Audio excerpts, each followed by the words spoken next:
Matt, do you feel like you're kind of re-entering Big Ten play here with a pretty viable bench, pretty effective bench?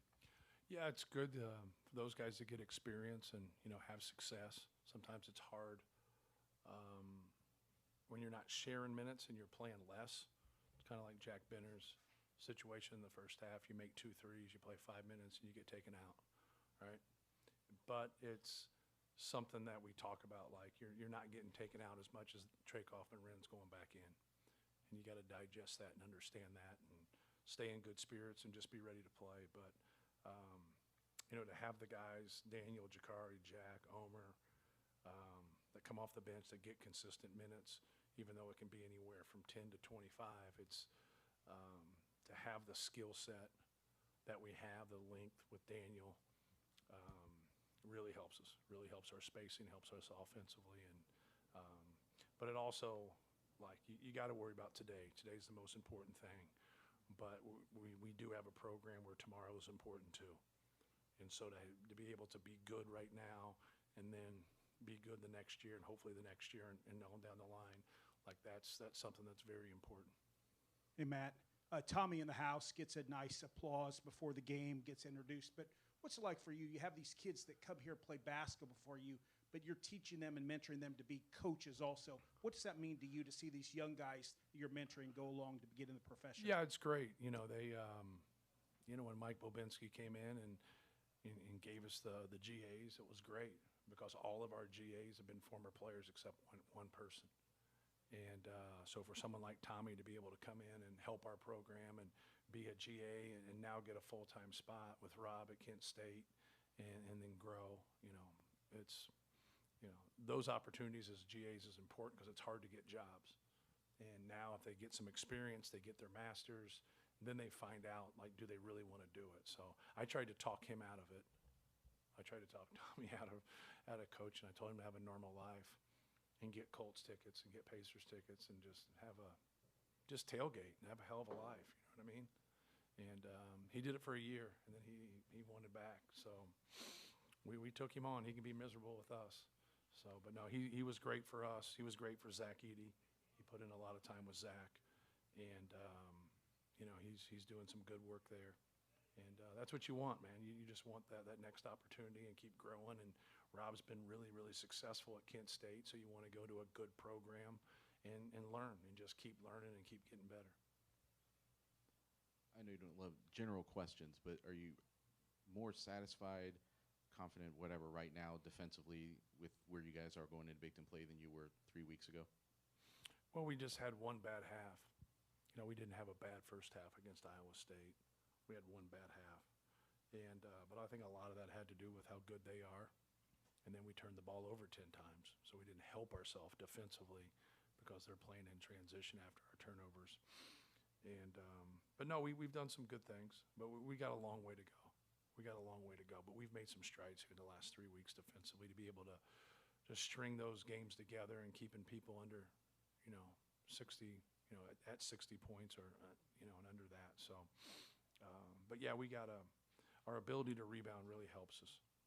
That really helps us. People aren't getting very many second chance opportunities tonight. The last couple games, people have gotten them, but they haven't scored a lot off of them. And that's going to be something for us where we just got to keep hammering the glass on the offensive end and also defensively. But that helps us out from a defensive standpoint. To their defense, you lose your point guard right before the game. And so, that's just hard. They had guys out there bringing the ball up that weren't their point guards. And then their big guy gets in foul trouble, and he's a really good player. And so that's hard. You go on the road versus a pretty deep team, and you don't have your point guard and your big guys out. That makes it pretty hard. Not only is your team deep, you have a lot of guys who can score. I think Jack is the 6th different guy who's led you in scoring this season. And Braden said he kind of feels like he's in a little playground out there. How do you find the happiness where all these guys are capable of having games like Jack had, but they might be once a season? Yeah, if you look at we run stuff. Braden has the ball in his hand, so his usage is the most. We run stuff for Trey. We'll run some stuff for Fletch. Oscar will get a post up every now and then. But really, when CJ Cox gets more opportunities, when Jakari gets more opportunities, it's organically happening. It's Braden's reads most of the time. It's TK's reads. And so it just has to kind of happen for those guys. You're not going to have it where it's always going to be a healthy diet, just how the game unfolds and making the right decision. But, to have the guys that we have, especially coming off the bench, I think last game when you looked at the threes that Jack, CJ, and Jakari gave us, they gave us 11 threes. And I know CJ starts, but he's our 5th usage guy. He might not even be that. So it just allows us, if they're going to stay with them, to have a lot of space for those guys to play. So, and that's what I know I keep saying it to you guys, but that's the game. The game is taking what somebody gives you. And when you go up against a good team, we're getting ready to play Wisconsin, you got to make a decision on how you're going to defend them and what you're going to try to take away and what you can actually take away. It ends up being 2 different things sometimes. And so, they got a lot of really good players, and you got to get it figured out. But that's what skill and playmakers do. Boyd's a good playmaker. Blackwell's a good playmaker. They can go get shots themselves, but they got a bunch of skill around them that are quality players and good players, and it's just a hard deal. But on the other end of it, I think we do that also. I know we do that. We put people in binds in terms of how they're going to stop us because of all the skill around. You mentioned Sion Medley being out, and I'm assuming that was a pretty, game time type of situation. Yeah. Did him being out kind of affect what you were able to do defensively, and how so? Yeah, well, I just didn't think they had that quintessential point that could break you down. Those other guys are good players, but they're not like that quick-on-quick point that can break you down, get in the paint, and they don't have the same experience that he does. He was at St. Louis, now he's in his 2nd year there, if I got this right. He's played in some real games, so coming in here, could be a little bit difficult for a younger player where he's going to be able to come in here and and play. But just the physical attributes that he has. The other guys, one guy that handled the ball more, he's more of a shooter. The other guy's a freshman, can shoot and score. He's a good little player. In the last 2 games, he has played well, for them. But, yeah, I just think that you got to have some things where end of shot clock, play doesn't work.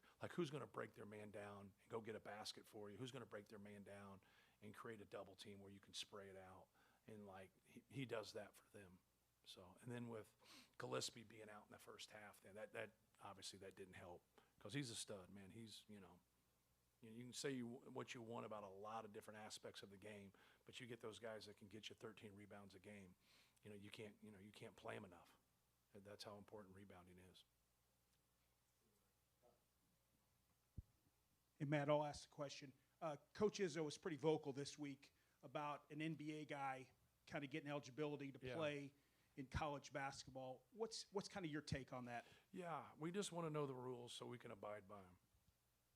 We don't know what's going on. So that's what I would say. We need some leadership. We need somebody to step up and here's how it's ran. Here's name, image, and likeness. Here's the transfer situation. Whatever. We can go on to all these different examples and give us the rules. We'll abide by them. Because that's who the rules are for. The rules aren't for the people who cheat. The rules are for the people that abide by them. And so that's where this all goes down and there's no communication. We just want to know. Tell us what to do. Tell us how to go about it, and then we'll go from there. And there's just a lot of gray area right now. It's hard for coaches that have done things a certain way, and you're going to have to adapt. You're going to have to adjust. At the end of the day, we're all going to do what's best for our program. How we go about it, I think it'll get dissected. But that's the one thing that happens with. Kind of like the game of basketball, you go through things. The things you experienced a lot of, you have a feel for it and you understand. The things that you've never experienced before, like you're a rookie. And people ask you a question, well, what do you think? I don't know. I haven't been through it. I don't know what, I don't even know how to address it at times. But I do know that we need to get some things straightened out. And everybody has a lot of different answers how to get there, but that's what's in charge. If our team plays shitty, like that's my fault. There's nothing, there's nobody else. It's not my assistant, it's not our GA, it's not Fletcher Lawyer and Braden Smith, it's my fault. Like, when you're in charge of something, man, like, own things. And when things don't go right around here, I got to own things and I got to fix things. And then if I can do that, the people under me, they'll follow suit. And so we got a governing body right now that, you know, they don't know whether they're on foot or horseback. And we got to get some rules, and so we can abide by them and go forward and just have some common ground. What role and or responsibility do coaches have to play in getting those rules, you know, crafted and, you know, that change coming? Yeah, I've served on committees for about 8 years now, and I don't have the answer to that. You know, we've talked, we've sat in rooms, we've discussed things, and we have to adapt. Some of the guys, you got to adapt and adjust to changes. Well, what are the changes? Well, where's it going? Like, that's the issue. The issue isn't like whether coaches aren't giving their opinion. If they go out and get 350 different opinions from coaches and try to do all those things, that'd make it worse. Like, you got to do what's best, you know, for the players. You got to do what's best for the game. And we're changing. We're shifting here. But now we got to get some concrete things together and make this work, whether that's through Congress or what have you. I don't know. I'm a basketball coach. And I know this, opportunities when guys get scholarships change their lives. Not just having a better basketball career, not being a better pro, like any of that. That's the 1%. That's the 1%. I'm just talking about all levels, and those opportunities are gold, man. They are gold. Like, I would not be here if I didn't get a scholarship to come to play at Purdue. Like, it's in the people that were here at Purdue that helped me. And when people are just changing and going from one school to another, and like, I don't like it for them. We'll figure it out. Like, I'm 55 years old. Like, well, we'll get it figured out. It's no big deal. But I want that person not to have a great basketball career. I want that person to have a great life. And part of me having a great life and the things happening are the Tom Riders, Bruce Weber, Gene Cady, like Frank Kendrick, Steve Lavin, all the people that coached me and helped me get to this point. And like, you got to have a group of people helping you in life. And if you're by yourself and you're fighting it, man, it's hard. It is really, really hard. And so, like, that's what I do. I don't like anything that diminishes education. When people say education's out the window, they've lost their mind. It doesn't mean you have to be successful by getting an education, but go look at the data, go look at the numbers. Like, when people say getting a degree in education doesn't matter now, they're fools. They're absolute fools. Education matters. And that's what we got to do. We got to keep fighting for the ones that aren't pros. Because you end up being a pro and you get yourself in that position. But when you go look statistically, 94, 95% of all pros have to get another job. So we should probably fight for them too. You know, making it isn't going to the NBA. You know, making it is just being the best version of yourself and helping other people. Like, that's making it. Like, and so we get lost in this little world we're in, when in reality, like, let's don't lose that train of thought about doing what's best for them. But it's getting really hard with the landscape where we're in right now.